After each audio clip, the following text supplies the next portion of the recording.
Welcome back to another episode of our manual trans tech video series. I have a countershaft found in the 6-speed manual trans in a FRS, BRZ, or GT86. So we're here again to talk about inherent design flaws with this transmission. So here I have the service manual. We're going to go over the fourth inner race thrust washer. Now some of you guys might already know that this is the successor to the AZ6, found in multiple other vehicles such as the Toyota Altezza, which is the J160, 6-speed Miata, and then RX-8, and then also S15 Sylvia. So all of these AZ6 variants had the same issue with this fourth inner race thrust washer, which looks like this guy. I bought a new one of these from Subaru, and this is a select fit washer, and it comes in 2 pieces. You can see there's a cut in it. There's a machined cut in it where when this guy is installed, a C-clip goes, a ring goes around it to hold these two guys together, and then in that cut there's one more C-clip to hold these two together, and you can see that right here. Retaining ring goes around these guys, and then shaft snap ring snaps onto these 2 guys. Why is this a problem? So I'll show you on this particular countershaft. This is from a 2015.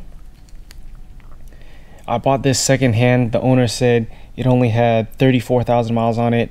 Disassembling the transmission, yeah, it looks like a fairly new trans. It looks like 30,000 mile trans. So if we take a look at this guy, we can see how it's assembled. You can see the split right there. But unfortunately, you can also see, hopefully you guys can see, that there's chips in these teeth already. Move to, oh yeah, there's a bigger chip right there. And if we look at from this view, hopefully you guys can see the chips in the teeth right here. So what happened with this guy? The short answer is this transmission was assembled incorrectly from the factory. So what do I mean by incorrectly? These 2 are select fit, so that means they make 8 different sizes of these, and that the correct size will depend on the clearance between this gear and this gear. And so what you ideally want is put the biggest one in there for the least amount of clearance. So you're preventing this gear from moving back and forth. The reason I say this was assembled incorrectly because the washer that I found in there was too thin. I ended up, when I reassembled this guy, putting one that was actually 2 sizes bigger. So this is the one that came out. This is a letter E, and I put in a letter G, so that's 2 sizes bigger. When I put back the original one assembling this trans, you could actually see a gap in between the washer and then this gear right here. So how do these chips develop in this gear? If you can imagine, when there's slop in here, the way these manual transmission gears are cut, helical like this, the gears naturally want to push each other apart. So what happens when the transmission is spinning, they get pushed apart, and then also because there's slop in here, the countershaft's doing this. Either the countershaft's doing this, or this gear is doing this.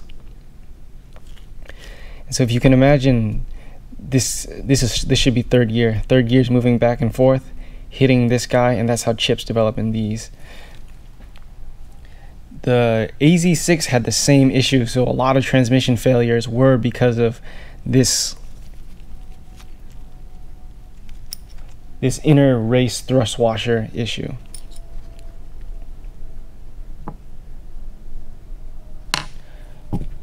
So what's the moral of this story? I'm kind of curious why Aisin decided to reuse this design when the previous transmission already had this known issue. Also, when you are in the market for, if your transmission's in the issue, you're in the market for either like, should I buy a good used one, quote unquote good, right? Good used one, should I have it rebuilt?